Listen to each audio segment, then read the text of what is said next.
અમરેલી જિલ્લાના ખાંભા શહેરમાં રાત્રિના સમયે પેટ્રોલિંગ કરી રહેલા હોમગાર્ડ જવાન પ્રવીણ સરવૈયા પર 3 અજાણ્યા શખ્સોએ હુમલો કર્યાની ઘટના સામે આવી છે. રાત્રે આશરે 4 વાગ્યાના અરસામાં પેટ્રોલિંગ દરમિયાન મોઢે રૂમાલ બાંધી આવેલા 3 શખ્સોએ જવાન પર હુમલો કર્યો હતો. આક્ષેપ મુજબ હુમલાખોરોએ લોખંડની તે જેવા હથિયાર વડે જવાનના માથાના ભાગે હુમલો કરતા ગંભીર ઈજાઓ થતા તેને સારવાર અર્થે ખસેડાયો હતો. હુમલા અંગે પ્રવીણ સરવૈયાએ આક્ષેપ કર્યો છે કે ગ્રામ પંચાયતમાં થયેલા કથિત ભ્રષ્ટાચાર અંગે તેમના દ્વારા અરજી કરવામાં આવી હતી અને આ અરજીને પગલે હુમલો થયો હોવાની આશંકા છે. જોકે હુમલા પાછળનું ચોક્કસ કારણ શું છે અને હુમલામાં કોણ સંડોવાયેલું છે તે પોલીસ તપાસ બાદ જ સ્પષ્ટ થશે. ઘટનાને પગલે ખાંભા વિસ્તારમાં ચકચાર મચી છે. રાત્રિના સમયે ફરજ બજાવતા હોમગાર્ડ જવાન પર થયેલા હુમલાને લઈને કાયદો અને વ્યવસ્થાની સ્થિતિ અંગે પણ સવાલો ઉઠ્યા છે.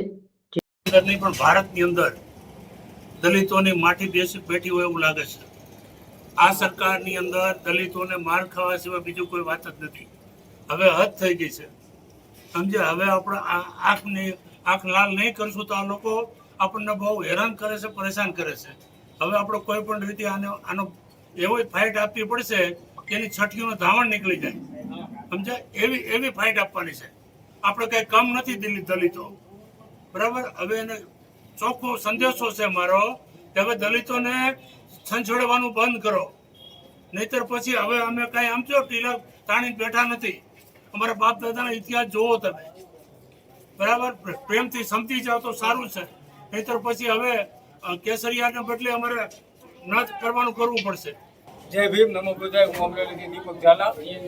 હવે સવારે 7 વાગે મેં આ લાવ્યું જે નવચેતનભાઈ પરમાર હતા એને મેં જોયું એટલે તાત્કાલિક હું, વિકીભાઈ, જીતુભાઈ, પ્રિયદીક્ષી, પછી લાલ મોટબા, અમે તાત્કાલિક જે આગેવાનો જે કંઈ અમે હતા એ આવી ગયા. અમે ડૉક્ટરની પાસે લઈ ગયા ત્યારે સાહેબે અમારી આને બહુ ગેરવર્તન કર્યું. મેં સાહેબને રિક્વેસ્ટ કરી, મેં સાહેબ આવું ન બોલાય કે તમે અમારી હારે બાંધવા આવ્યા છો ને અમારા કામમાં અડચણ થાય છે. એટલે આ સાહેબને થોડીક માનસિકતા છે અને અમે આ લોકોને કહીએ છીએ સિવિલ હોસ્પિટલ વાળાઓને કે આવા લોકોને ડોક્ટરમાં રખાય નહીં, અમારું પેશન્ટ વયું જાય. કારણ કે મને થોડુંક એમ થયું કે આ સિવિલની અંદર 2018 ની અંદર મહેશભાઈ ઝાલાને ઘા મારવામાં આવ્યા હતા અને આ સાહેબ બહુ આવી રીતે માનસિકતા ધરાવે છે. એટલે કે તમે ઝાલાભાઈ વિકીભાઈ કે અમારે બાંધવા આવ્યા છો, કારણ કે અમારે એને રજૂઆતે કરીને સાહેબ તમે ન્યા આવી ગયા હોત તો અમારે એને ફેરવવું અને આમાં સાહેબ લ્યો કરતા રહે તો પેશન્ટ એક પડે થઈ જાય. અમારે શું કરવું? તમે તો લખી દઈ દો ગાળો હવે ડેટ. પછી કોકનું આના બાલ બચાવ હોય, આ નાની ઉંમરના હોય, પૂરો પરિવાર હોય, થોડીક માનવતા દેખાડો. તમારામાં માનવતા મરી ગઈ લાગે છે. એપ્રોક્સિમેટલી 5 આસપાસ અહીંયા પેશન્ટને લઈ આવવામાં આવ્યું છે. તેમ છતાં આટલી રજૂઆત કરવા છતાં પેશન્ટ બાજુ ધ્યાન દેવાના બદલે સાહેબ નથી આવ્યા, સાહેબ આમ આવ્યા છે અને છેલ્લા આજ તમે અત્યારે 11 વાગે આવ્યા ત્યારે સારવાર શરૂ થઈ છે.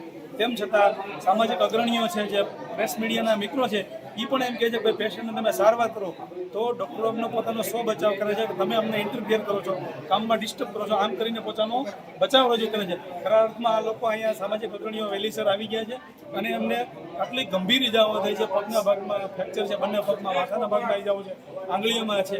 એકદમ ગંભીર પરિસ્થિતિમાં પેશન્ટ છે. ત્યારે અમારા જે કાર્યકરોને બધા મિત્રો આવ્યા તો એમને કહે છે કે ભાઈ તમે ડિસ્ટર્બ કરો, આવી તેનો બચાવ કરે છે. તો વિશેષ આમાં થોડું ધ્યાન આપે ડૉક્ટરો, એવું મારું એમને કહેવું છે.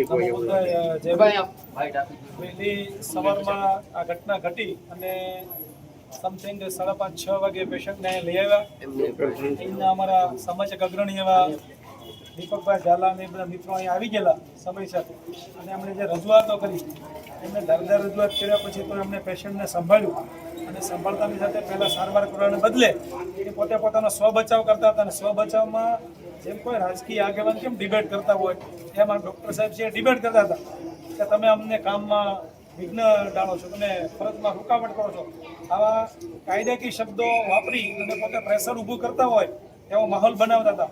ખરેખર સિવિલનું આખું બહુ જબરજસ્ત કામ છે, પરંતુ આવા એક બે ગેડા કાઢ્યા વ્યક્તિઓના કારણે સમગ્ર જિલ્લામાં સિવિલ બદનામ થતી હોય એવું મને આ તકે લાગે છે. તો આના વિશે કંઈક જે જવાબદાર લોકો હોય આની પર કાયદેસરના પગલાં ભરવા જોઈએ, આવું મારું માનવું છે. ડીસી ન્યૂઝ સાથે મૌલિક દોશી, અમરેલી.